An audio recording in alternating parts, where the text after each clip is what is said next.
dela, eu sou dela. Improvável, mas marcado por um fogo que vem de Deus.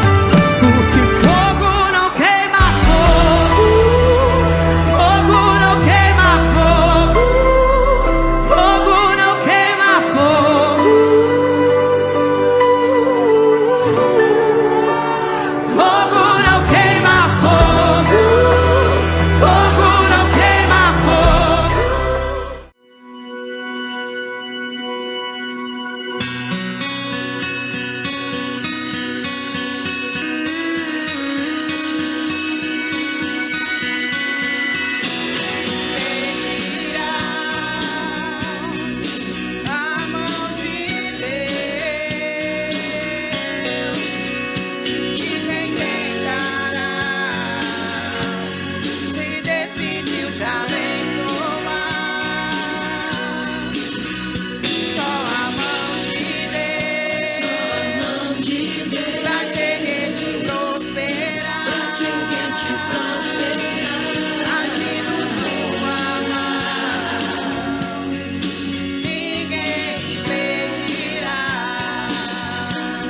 Pois foi a mão de Deus que prosperou José, abençoou Jacó e deu vitória a Josué. Foi a mão de Deus que levantou Davi, também te trouxe aqui pra te encher do seu poder. Eu sei que foi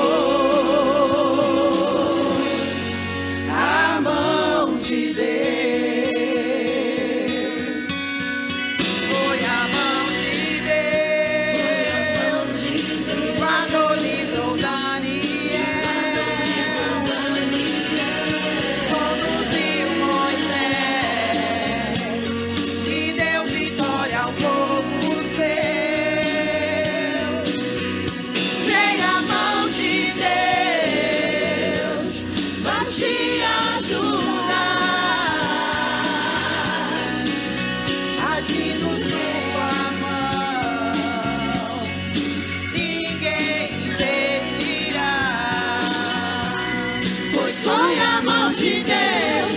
Prosperou José, que abençoou Jacó e deu vitória a Josué. Foi a mão de Deus que levantou Davi, também te trouxe aqui pra te encher do seu poder. Eu sei que foi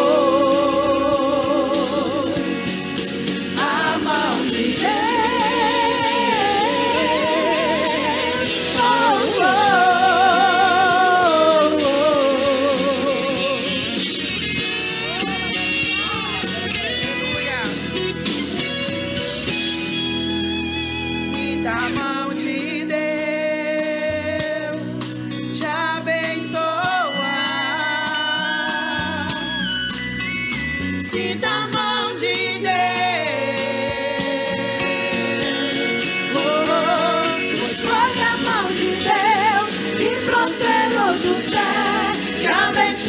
Jacó e deu vitória a Josué. Foi a mão de Deus que levantou Davi, também te trouxe aqui pra te encher do seu poder. Foi a mão de Deus que prosperou José, que abençoou Jacó e deu vitória a Josué. Foi a mão de Deus que levantou Davi, também te trouxe aqui pra te encher do seu poder. Eu sei que foi a mão de Deus, a mão de Deus, a mão de Deus. Aleluias, mais palmas para o Senhor Jesus, amém? Aleluias.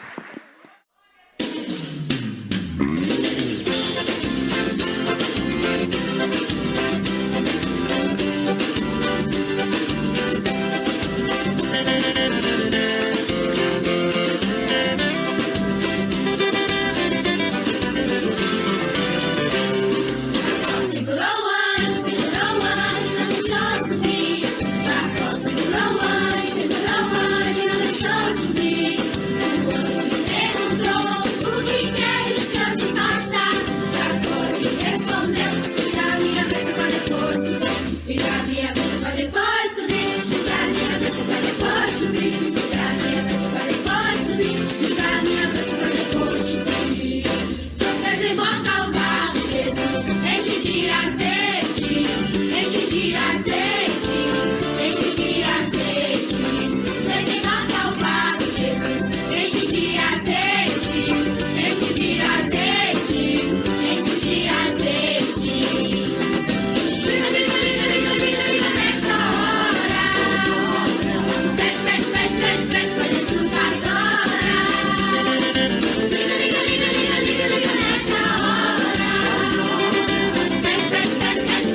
Deus forte como Jeová, não há outro que eu conheça. Deus de vitória, varão de guerra, Deus poderoso é o Senhor. Deus de vitória, varão de guerra, Deus poderoso é o Senhor. Deus forte como Jeová, não há outro que eu conheça. Deus forte como Jeová, não há outro que eu conheça. Deus de vitória, varão de guerra, Deus poderoso é o Senhor. Deus de vitória, varão de guerra, Deus poderoso é o Senhor. Onde está teu Deus? Onde Ele está? Onde está teu Deus? Onde Ele está? Meu Deus está no céu, também no meu coração. Todo mundo está morto, mas o meu ressuscitou. Meu Deus está no céu, também no meu coração. Todo mundo está morto, mas o meu ressuscitou.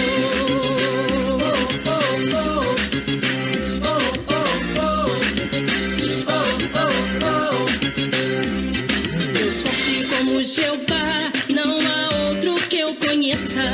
Deus forte como Jeová, não há outro que eu conheça. Deus de vitória, varão de guerra, Deus poderoso é o Senhor. Deus de vitória, varão de guerra, Deus poderoso é o Senhor. Deus forte como Jeová, não há outro que eu conheça.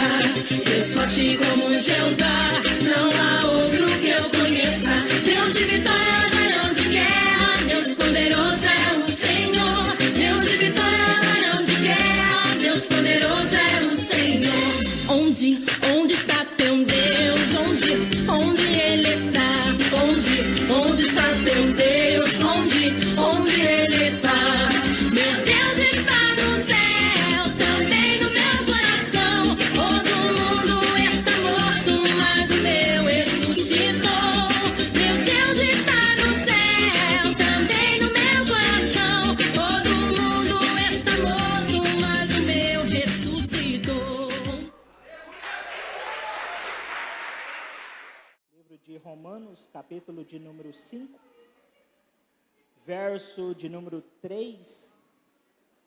E não somente isso, mas também nos gloriamos nas tribulações, sabendo que a tribulação produz a paciência, e a paciência a experiência, e a experiência a esperança. E a esperança não traz confusão, porquanto o amor de Deus está derramado em nossos corações pelo Espírito Santo que nos foi dado. Momento da generosidade é um momento em que nós apresentamos a Deus uma oferta. E esta oferta, ela é a expressão da nossa gratidão por tudo aquilo que Deus é e representa nas nossas vidas, o Deus santo que Ele é, o Deus justo que Ele é, o Deus misericordioso que Ele é, e o imenso amor com que Ele nos amou, com que Ele amou a mim e com que Ele amou a você. Pois a maior prova do amor de Deus para as nossas vidas foi que Deus nos amou sendo nós ainda pecadores. Ele não esperou que nós fôssemos santos ou justos para nos amar. Ele nos amou quando nós ainda não o amávamos. Mas nós não louvamos a Deus somente por tudo aquilo que Ele é e representa, mas também por suas bênçãos, pelo seu cuidado. Só que algumas pessoas tendem a medir o que Deus merece pela forma que ela está, a vida dela, pelo momento da sua vida. E esse texto aqui, ele demonstra bem claro que a nossa vida, ela passa por etapas.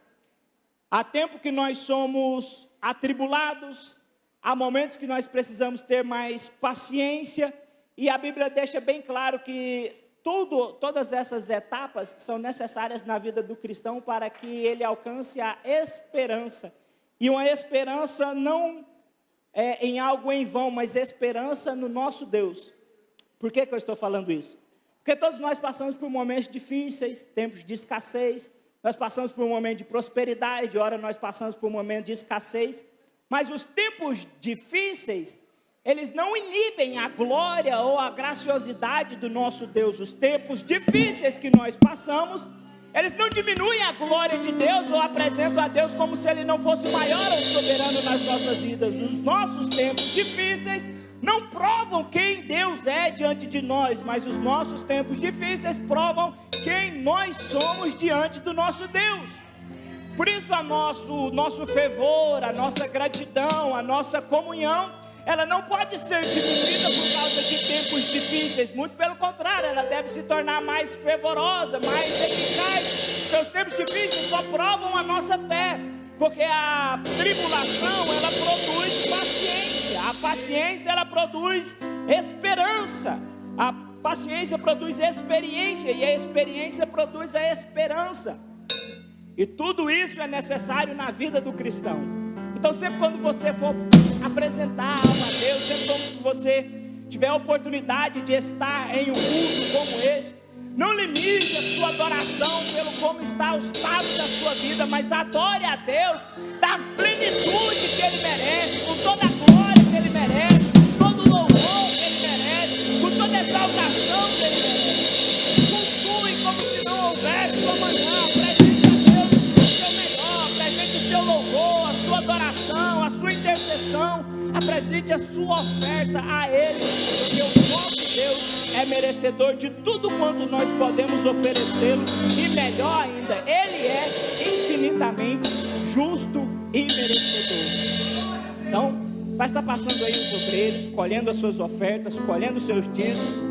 Deposite na salva com amor, com alegria, não por necessidade, não por obrigação, porque a Bíblia diz que Deus ama aquele que dá com alegria.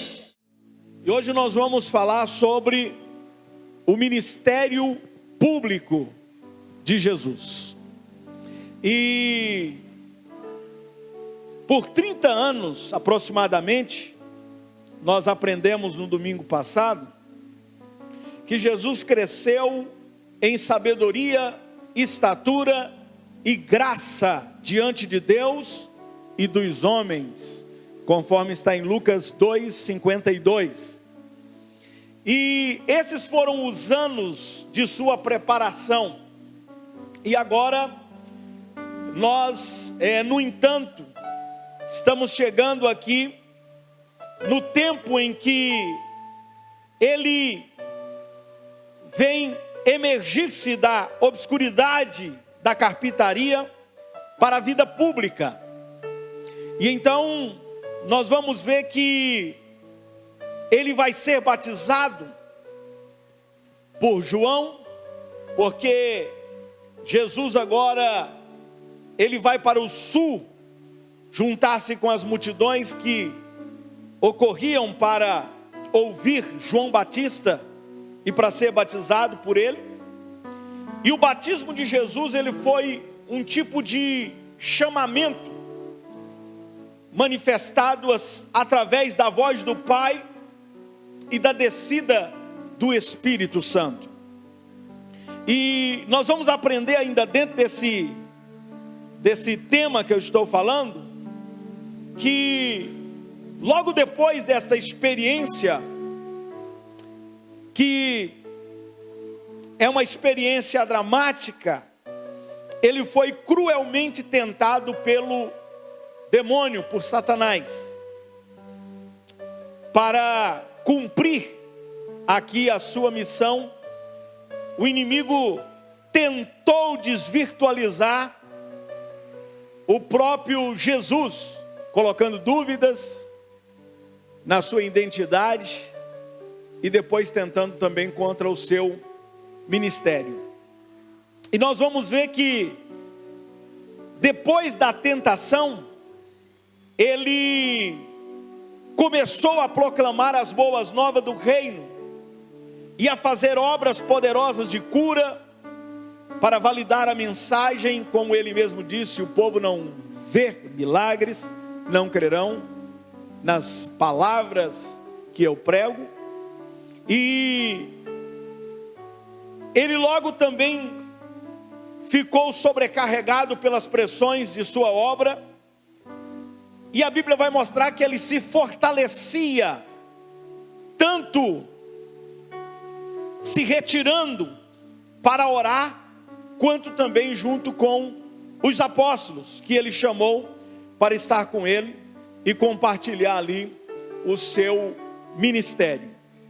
Então começamos pelo batismo, como nós já lemos, Marcos capítulo 1, verso 9, diz que naquela ocasião Jesus veio de Nazaré, da Galileia, e foi batizado por João no Jordão. Então veja, meus irmãos, que o ministério de João Batista, ele havia criado um alvoroço ali naquela região, porque ele se viu no centro de um grande avivamento espiritual. Porque há muitas pessoas que acham que o grande avivamento é barulho apenas. Mas nós vamos aprender com João que grandes multidões convergiam para as margens do Rio Jordão para ouvirem o seu apelo. E o apelo de João era: arrependei-vos, para que vocês sejam batizados nas águas. Arrependei-vos e sejam batizados. E ele falava isso porque também ele dizia: o juízo é iminente. Ele dizia que ele proclamava isso às pessoas para que fugissem da ira vindoura que haveria de vir. E talvez essa tenha sido a notícia que vai fazer com que Jesus deixe a sua casa e os seus parentes para juntar-se a ele.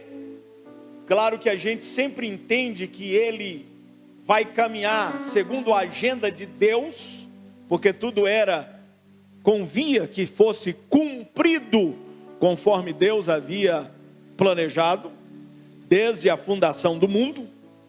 E a gente vai ver que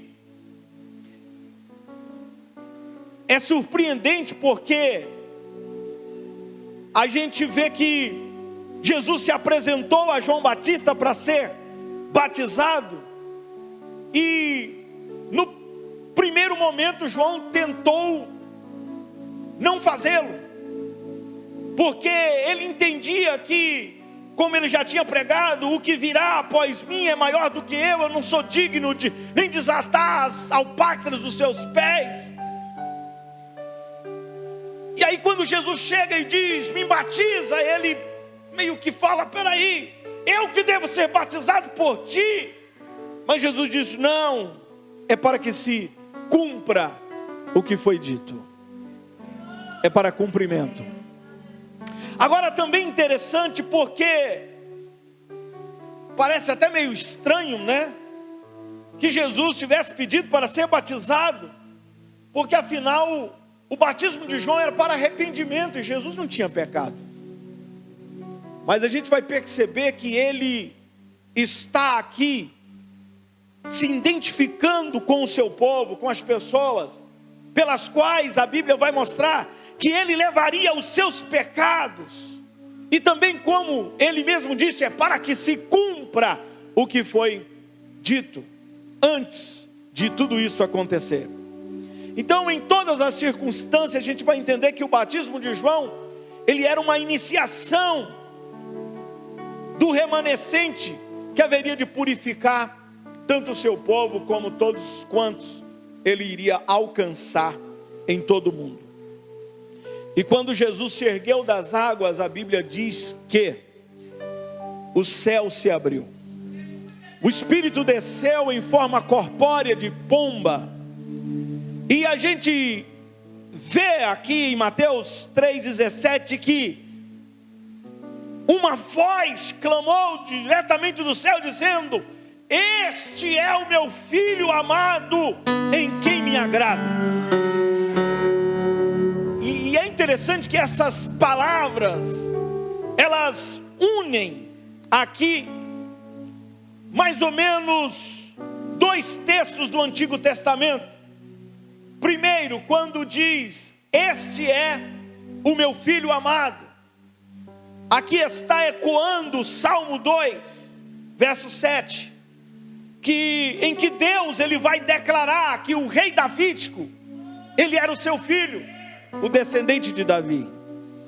Em segundo lugar, em quem me agrado, ecoa Isaías 42, verso 1, no qual Deus declarou que o seu prazer estava em seu servo fiel, em seu servo.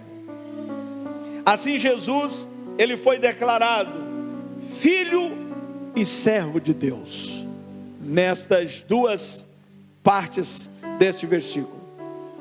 Interessante também outra coisa, que no batismo de Jesus, foi um belo momento trinitário, porque ali, quando o Pai reconhece o Filho e desce o Espírito Santo, nós podemos enxergar as 3 pessoas da Trindade, porque sabemos muito bem que Deus, em essência, Ele é um, mas em pessoas são 3. E aí então nós partimos para um próximo ponto. Mateus 4:1 vai dizer: então Jesus foi levado pelo Espírito ao deserto para ser tentado pelo diabo. Agora aqui vamos falar sobre as tentações de Jesus. Jesus, ele saiu do deserto das águas do Jordão para o deserto da Judeia, onde ele foi impiedosamente ali tentado pelo diabo. E veja que o diabo o ataca em 2 formas. A primeira, ele veio com um ataque à sua identidade, sobre quem ele era. E aí a gente vai ver que as palavras do seu pai, parece que ainda estava soando em seus ouvidos, dizendo: este é o meu filho amado. Por quê? Porque quando o diabo chega para Jesus e diz, sabendo que ele estava com fome, diz: se tu és o Filho de Deus, transforma essas pedras em pães. Ele tentou colocar dúvida: se tu és. Mas é tão interessante que parece que o diabo, ele parece que ele dá uma de Joãozinho sem braço, como diz, né? Tipo assim, vai que cola. Se tu és o Filho de Deus. Mas Jesus tinha acabado de sair do batismo e o Pai tinha dito: este é o meu filho.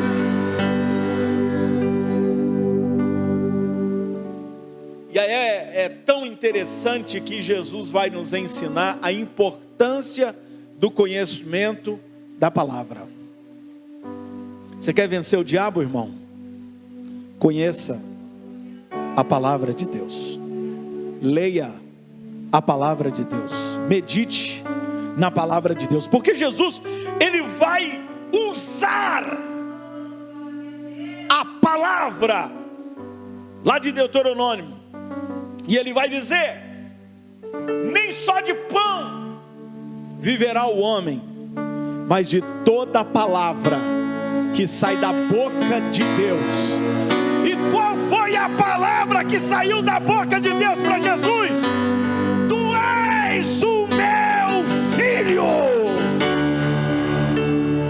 Então o diabo tentou colocar dúvida, mas Jesus disse: não, o meu pai falou que eu sou filho dele. E então, meu querido, Deus quer te ensinar esta noite: ouça a palavra de Deus, dê ouvido ao que Deus está dizendo, não dê ouvido ao que o diabo está dizendo. O diabo vai tentar dizer: você não é filho de Deus, você não é filha de Deus. Mas diga a ele: eu escuto o que diz a palavra de Deus.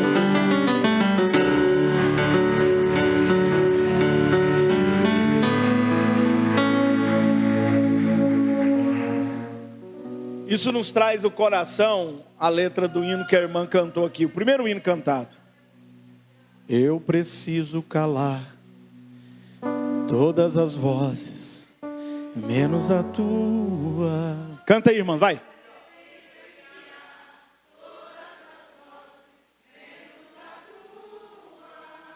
Qual? Como? Se eu não te ouvir.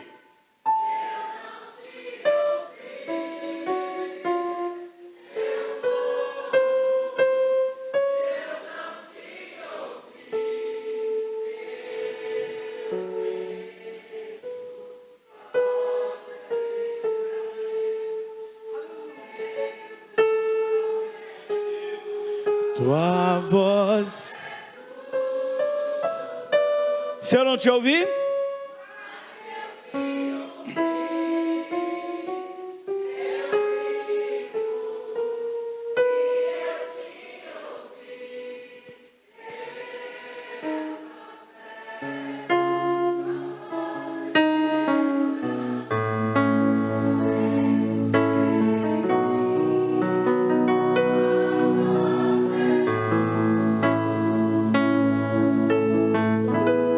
A voz de Deus. Aprenda a ouvir a voz de Deus, irmão. Para de ficar ouvindo Satanás. O diabo está falando por aí. Então, quando você lê a Bíblia, você aprende como o inimigo age. Entende? Lendo a palavra, você vai ver que, olha como ele age. Ele vem e ataca a sua identidade. Primeira coisa, quem é você? Quem é você? Segunda coisa que a gente vai aprender, ele ataca aqui o ministério de Jesus. Ele vem atacando aquilo que ele havia vindo fazer no mundo. Nós vimos que a voz celestial identificou Jesus não apenas como filho de Deus, mas também como servo de Deus, que sofreria, morreria pelos pecados do seu povo. Mas o diabo propôs aqui uma outra opção menos custosa para Jesus. E aí então ele vai tentar dizer: por que o Senhor não ganha o mundo satisfazendo a sua fome? Por meio de uma exposição sensacional de poder, fazendo esse acordo comigo. Se tu és o Filho de Deus, transforma essas pedras em pães. Faz um milagre aí. Faz.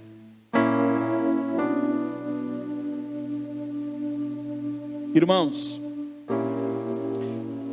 a gente vai ver que essa ideia que o diabo está tentando passar para Jesus, ele está tentando fazer com que Jesus evitasse a cruz. E o diabo, irmão, ele adora esse negócio de tentar nos persuadir que os fins justificam os meios. Ah, não. Os fins justificam os meios. Eu fiz assim, mas eu queria chegar ali. Mas deixa eu te falar uma coisa. Quando você fala em Deus, você está falando com alguém que conhece o passado, presente e futuro. Só para você entender que não dá para enganar Deus. Uma certa vez Judas fez uma proposta. Uma mulher quebrou um vidro de perfume muito caro, de mais ou menos 1 ano de trabalho, aos pés de Jesus. E o Judas vai repreendê-la e vai dizer: por que você fez isso? Por que você não pegou esse vidro de perfume, vendeu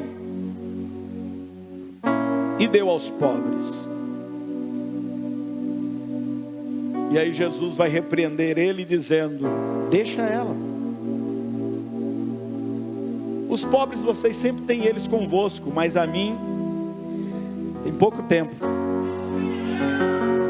E aí vai ressaltar lá dizendo assim: Jesus disse isso porque conhecia qual era a motivação do coração de Judas. Deixa eu te falar, irmão, a intenção de Judas era boa ou não era? A intenção era boa, ajudar os pobres. Está na Bíblia, precisamos ajudar, certo? Mas qual era a motivação real do coração de Judas? Ele diz o texto, ele pretendia, quando o dinheiro caísse na bolsa, porque ele era o tesoureiro, ele pretendia roubar. E Jesus já tinha visto tudo isso. Então deixa eu te falar, de boas intenções o inferno está cheio, mas Deus está olhando para mim e para você, qual é a motivação do seu coração. Deus está olhando para mim e para você, por que eu me aproximo do outro? Por que eu sou amigo de fulano? Por que eu sou amigo de alguém? Por que eu estou fazendo isso para alguém? Será que o que eu estou fazendo não é só para obter resultados de volta? Não é só pelo prêmio que eu vou ganhar?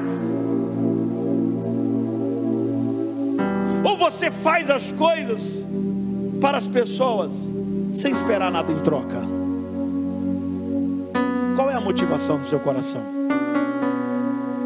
Por que motivo mesmo você está aqui no culto como este? Ah, pastor, eu vim aqui porque minha mãe veio, eu vim aqui porque meu pai veio. Não, eu vim aqui por causa do meu marido, eu vim aqui por causa da minha esposa. Ah, eu vim por isso, por aqui, porque... Se a motivação não é correta, nem tente pensar que Deus está caindo na sua conversa. Deus vê tudo. Deus vê tudo.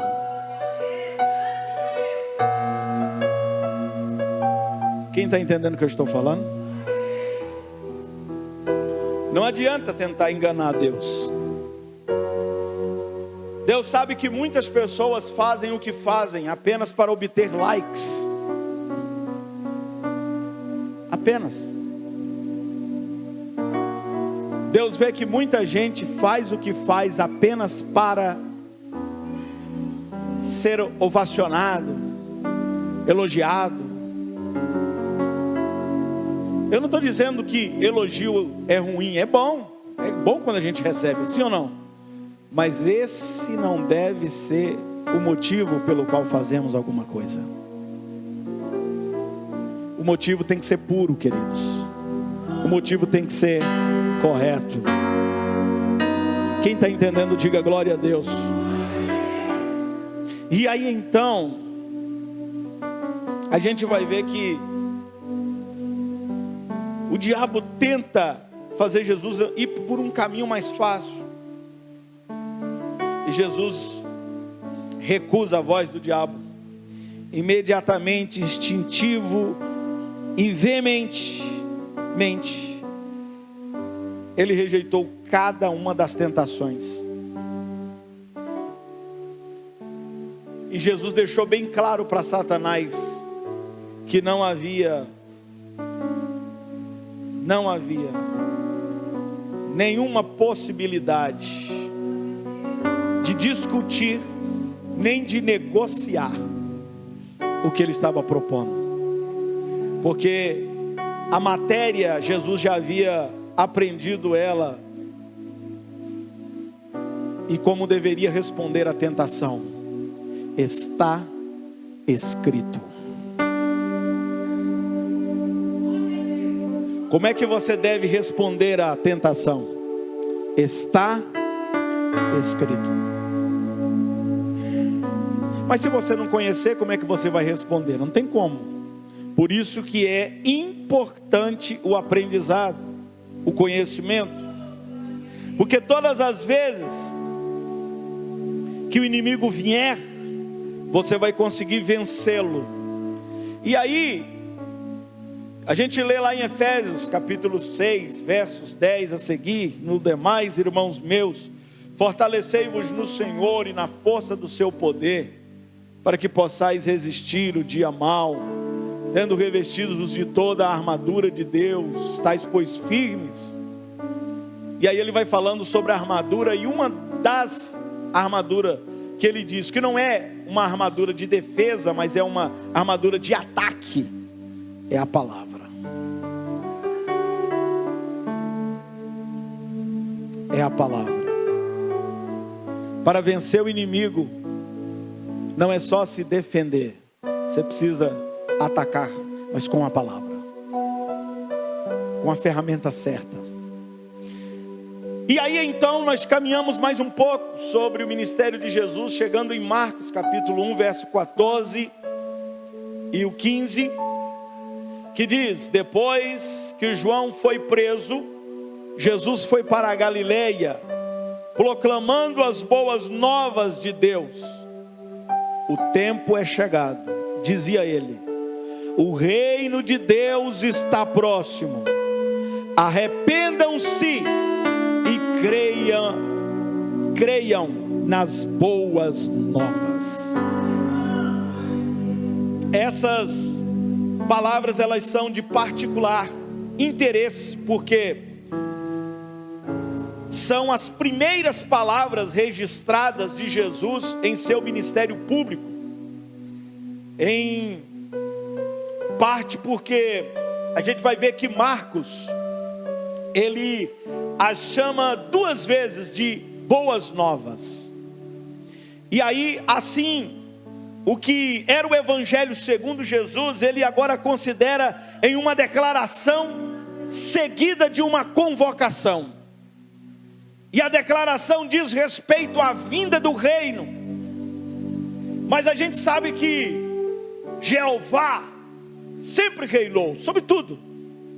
Mas essa declaração que Jesus está fazendo aqui agora, ela é uma declaração de forma que Ele está colocando diante de nós, que ela é de uma forma mais particular, uma declaração que vem mais direta à questão do reino de Deus entre nós, que veio para nós. E aí a gente vai ver que muitas das vezes no Antigo Testamento a gente vai ouvir esse brado, né? Jeová reina. Os profetas, eles entrando, predisseram sobre o tempo quando ele estabeleceria um reino. E aí ele vai falar desse reino, que ele seria um reino particular, do que muito mais do que a soberania humana geral do mundo diante de todas as coisas. E ele vai dizer: o Messias vai inaugurar um reino caracterizado pela justiça, pela paz.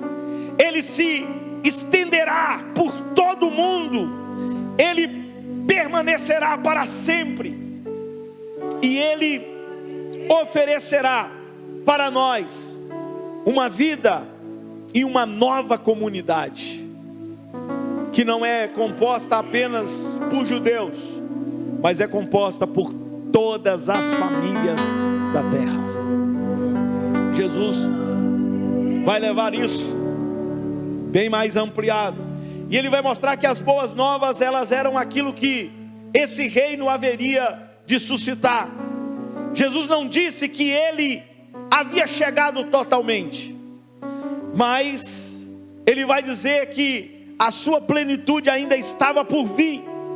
O reino, no entanto, Jesus vai dizer, já é uma realidade presente, pois o tempo haverá de se cumprir.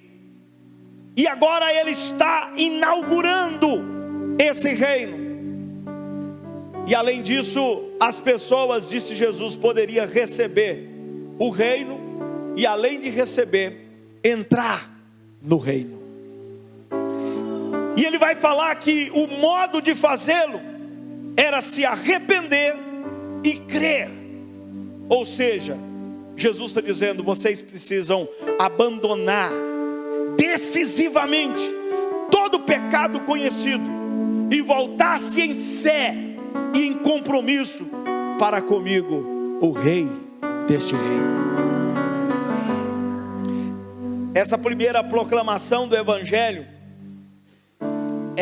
estabeleceu um padrão para todos, o verdadeiro evangelismo, porque nós também nos dias de hoje precisamos proclamar, nós precisamos declarar uma exposição completa das boas novas do Cristo crucificado, ressuscitado, que reina.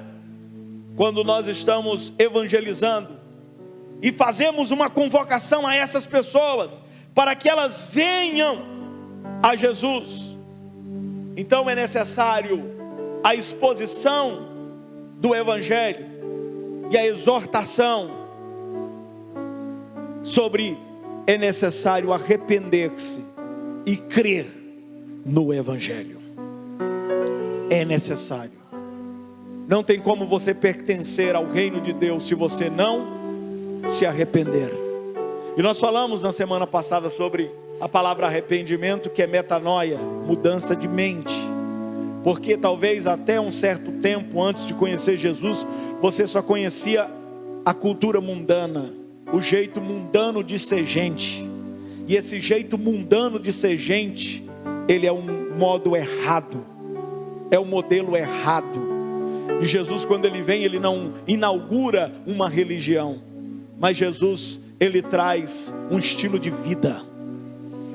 E ele vai dizer, eu sou o caminho, a verdade e a vida. E tem uma coisa, ninguém vai ao Pai se não for pelo meu modelo, pelo meu estilo de vida. Ninguém vai ao Pai. Quem está entendendo, diga amém. Então qualquer religião que não proclame as verdades do Evangelho de Jesus Cristo, ela é uma religião falsa no Deus vivo. Porque o Deus vivo deixou para nós a sua palavra. O Deus verdadeiro deixou para nós a sua palavra. E é através dela que nós vamos alcançar os céus, alcançar a Deus. E caminhando mais um pouco, Lucas capítulo 4, versículo 18, vai falar sobre o manifesto de Jesus lá em Nazaré. Quando ele vai ler o livro do profeta Isaías, ele vai dizer, o Espírito do Senhor está sobre mim, porque ele me ungiu para pregar boas novas aos pobres. A gente vai ver que Mateus e Marcos, eles situam a visita de Jesus à sinagoga de Nazaré mais adiante no seu ministério. Mas Lucas, no entanto, ele coloca deliberadamente bem no início do seu ministério. Por quê? Porque Lucas, ele vê como um prenúncio profético da mensagem de Jesus e de sua rejeição por parte do seu próprio povo, logo no início do seu ministério. Então Jesus leu 2 primeiros versículos de Isaías 61 e imediatamente a gente vai ver que ele afirmou que Isaías nesse capítulo estava falando dele próprio. Ele vai dizer, hoje se cumpriu a escritura que vocês acabaram de ouvir. Lucas 4, 21. Ele dizendo que ele era o Messias, o ungido, que havia sido designado para trazer libertação a quatro categorias de pessoas. Ele disse, os pobres, os cativos, os cegos e os oprimidos. E interessante que a questão crucial aqui é se a condição desses grupos ela é espiritual apenas ou social político. Veja que quando ele fala de vir para os pobres, para os cativos, para os cegos, para os oprimidos, a gente vai entender dentro de todo o contexto que Jesus não está falando apenas da pessoa literalmente pobre financeiramente, materialmente. Não. Jesus está falando também de um modo espiritual. Sabe por quê? Porque a salvação de Jesus, ela não salva só a sua alma. Ela não salva somente o homem espiritual, mas ela salva o homem fisicamente, porque a Bíblia diz que nós precisamos cuidar desse corpo, porque esse corpo é templo do Espírito Santo, e um dia ele será transformado. Então Jesus não quer você só alma, Jesus quer você corpo, alma e espírito, por completo. Jesus quer te salvar por completo, e isso é bem claro quando nós estudamos a ordem da salvação, e nós descobrimos que na parte da regeneração, Jesus, ou Deus, Ele nos salva quanto ao nosso espírito que estava morto, reviver, trazer à vida aquilo que estava morto espiritualmente.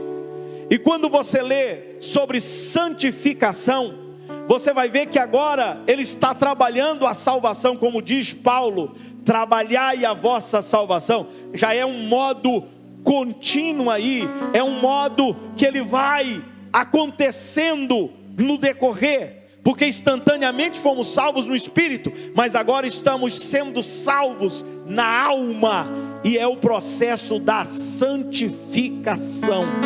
E aí vem um terceiro dentro desses 3 pontos, que é o processo da glorificação, que é onde a palavra de Deus diz que quando tocar a última trombeta, 1 Coríntios capítulo 15, quando tocar a trombeta soará, e nós que estivermos vivos, vamos ver que os mortos ressuscitarão primeiro, e nós que estivermos vivos, seremos transformados em um corpo incorruptível. Então veja, quanto ao passado, Deus nos salva no espírito. Quanto ao presente, Deus nos salva e está salvando na alma. Quanto ao futuro, Deus nos salvará no corpo. Os 3 estágios da salvação em Cristo. Quem está entendendo, diga amém. Então veja bem, quando Jesus declara que Ele vai salvar pobres, cativos, cegos, oprimidos, Ele não está falando apenas fisicamente, mas Ele está estendendo isso a um modo muito mais profundo do que apenas aquilo que nós estamos enxergando. Mais um pouco, Mateus 4, verso 23, fala sobre o ministério de cura de Jesus. Jesus foi por toda a Galileia, ensinando nas sinagogas deles, pregando as boas novas do reino e curando todas as enfermidades e doenças entre os povos. Veja que os autores dos evangelhos, eles descrevem o ministério de Jesus como sendo um ministério triplo: ensinando, pregando e curando. Porque o ensino e a pregação não são difíceis de entender ou imitar, mas como devemos compreender o ministério da cura, porque aí não tem como apenas aprender ou imitar, porque aí vem do sobrenatural. Talvez nós possamos começar afirmando a excelência da criação de Deus.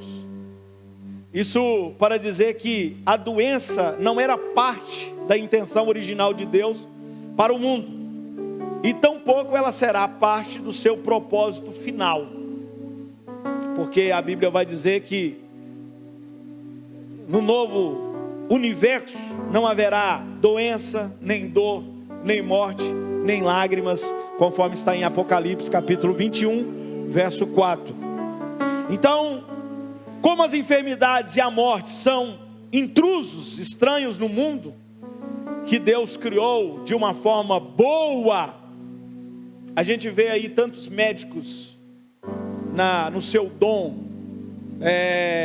pessoal, físico, tentando ajudar muitas pessoas, mas também existe naquilo que às vezes muitos médicos não conseguem resolver, Deus curando muitas pessoas, e Ele continua curando até os dias de hoje, e vai continuar curando enquanto nós estivermos aqui nessa terra. Quantos creem assim, diga amém.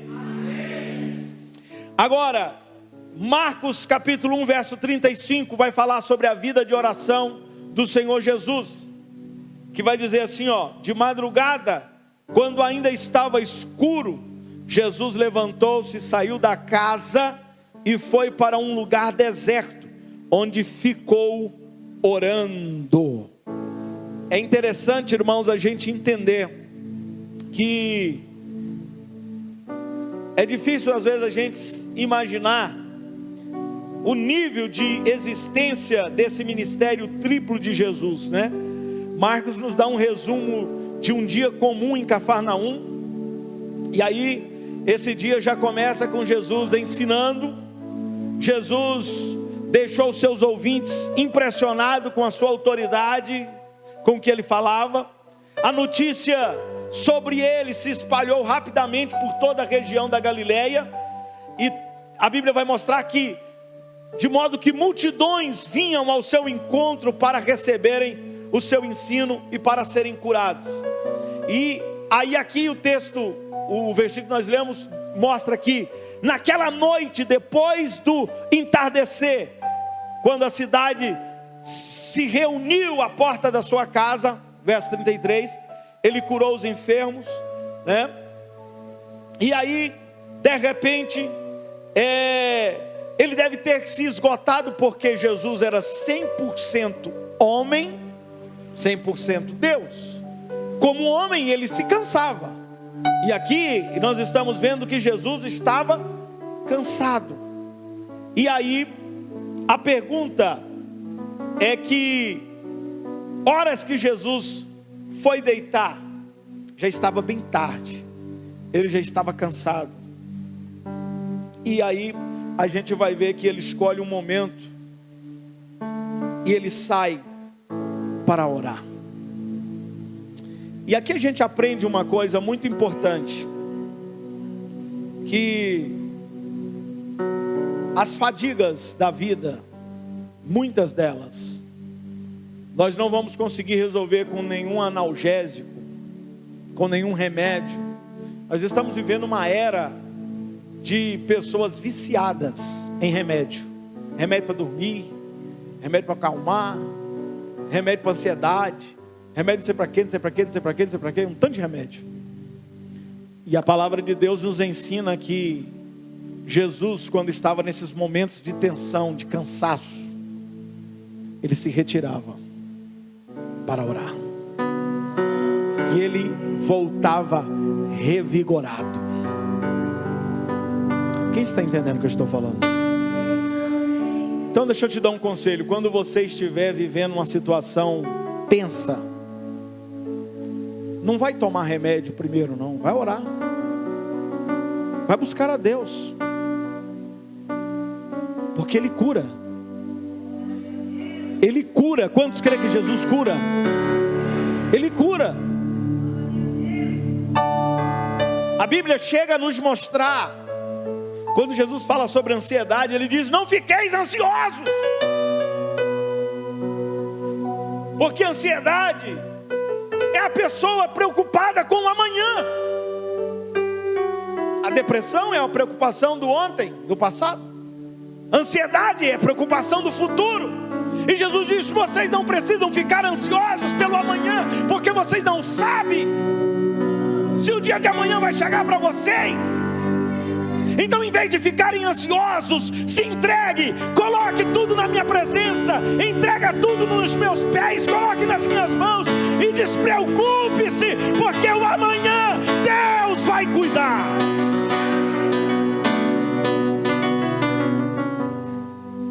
Deus cuida.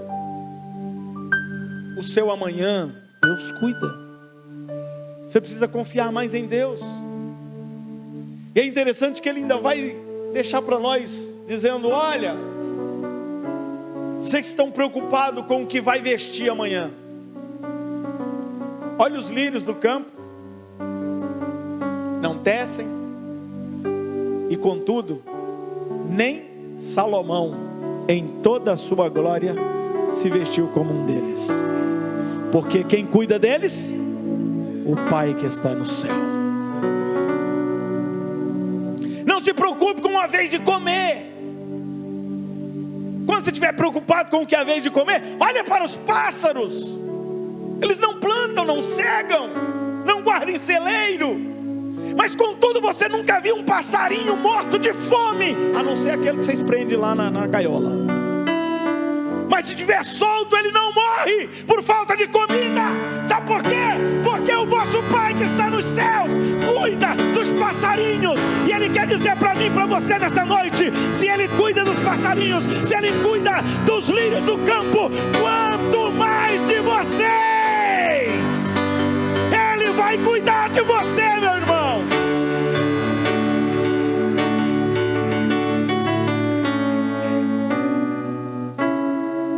Lucas capítulo 6, verso 13. Último ponto. Jesus faz um chamado aos seus discípulos. Jesus chamou os seus discípulos, escolheu 12 deles, a quem também designou apóstolos. Veja que a escolha dos 12 apóstolos e o seu chamado, de acordo com Lucas, ocorreram depois que Jesus passou um tempo em oração. Irmão, mais uma coisa eu aprendo aqui, você precisa aprender. Antes de tomar qualquer decisão, ore. Não, tem coisa que a gente tem que repetir várias vezes para poder guardar bem. Vamos lá, eu vou falar e vocês só digam ore, tá bom? Então, antes de tomar qualquer decisão, o que é que a gente tem que fazer? Orar. Antes de qualquer.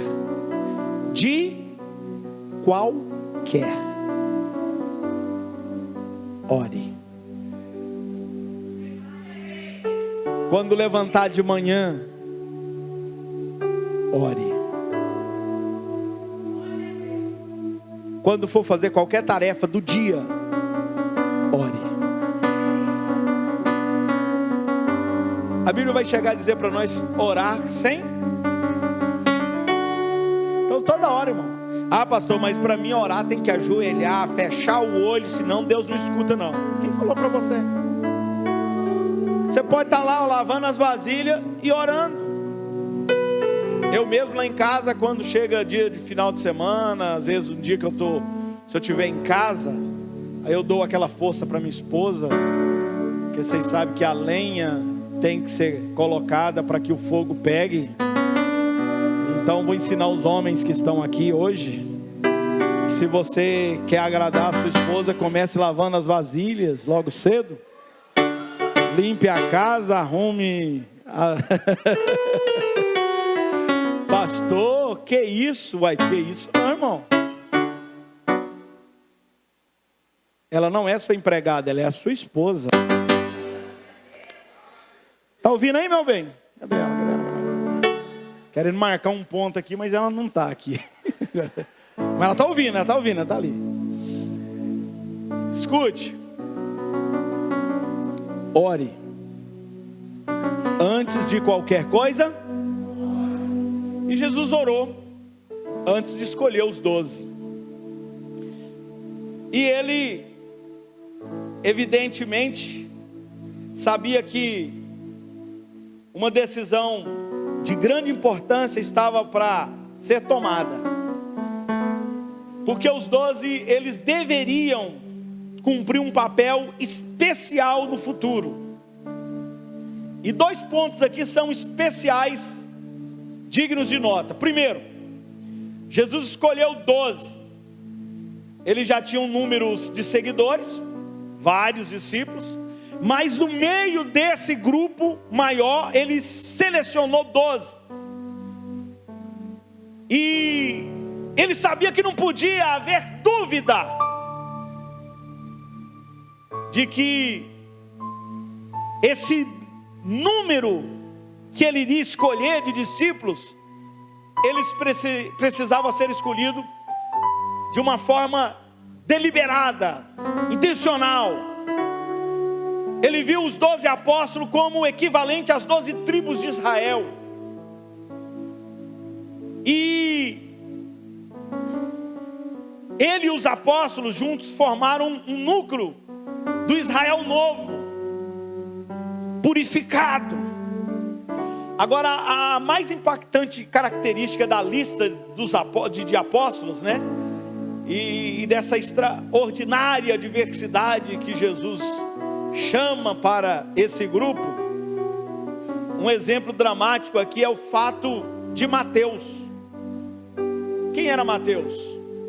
Publicano, considerado traidor. Jesus chama ele, porque Jesus sempre vai dizer: vinde como estais, mas não permaneça como estais. Jesus chama Simão, o Zelote, um nacionalista extremo. E esses fazem parte do grupo seleto de Jesus. E a gente vai perceber que talvez aqui Jesus, de forma intencional, ele escolhe seus apóstolos como homens que eram culturalmente diferentes um do outro, a fim de prenunciar para nós entendermos hoje a diversidade que sempre caracteriza a humanidade. E que todas essas pessoas tão diferentes se reúnem numa igreja como essa. Aqui tem Pedro, tem ou não tem? Tem muitos Pedros aqui, né? Aqui tem Mateus. Aqui tem vários tipos de pessoas. E todos eles estão convivendo juntos. Alguém disse que igreja é lugar de ferro afiar ferro. É um afiando o outro. E aí o Espírito Santo vem e apazigua tudo e dá tudo certo. Amém, irmão? No final vai dar tudo certo, sim ou não? Exatamente. Porque você sabe que se você diz que ama a Deus e não ama o seu irmão, você é um mentiroso. E o mentiroso é filho de quem? Misericórdia, né? Segundo, finalizando, Jesus designou eles como apóstolos enviados para percorrer, levando a sua palavra, levando a boa notícia, o evangelho. E Jesus equipou esses apóstolos para falarem em seu nome, porque os rabinos judaicos, eles dizem que o enviado era aquele que vai e representa a pessoa que o enviou. Então onde você chegar, meu irmão, é Jesus que está chegando lá, porque você é um enviado de Jesus. E é tão interessante que pela primeira vez em Antioquia os discípulos de Jesus foram chamados de cristãos, quer dizer, um como Cristo. Que você seja essa pessoa.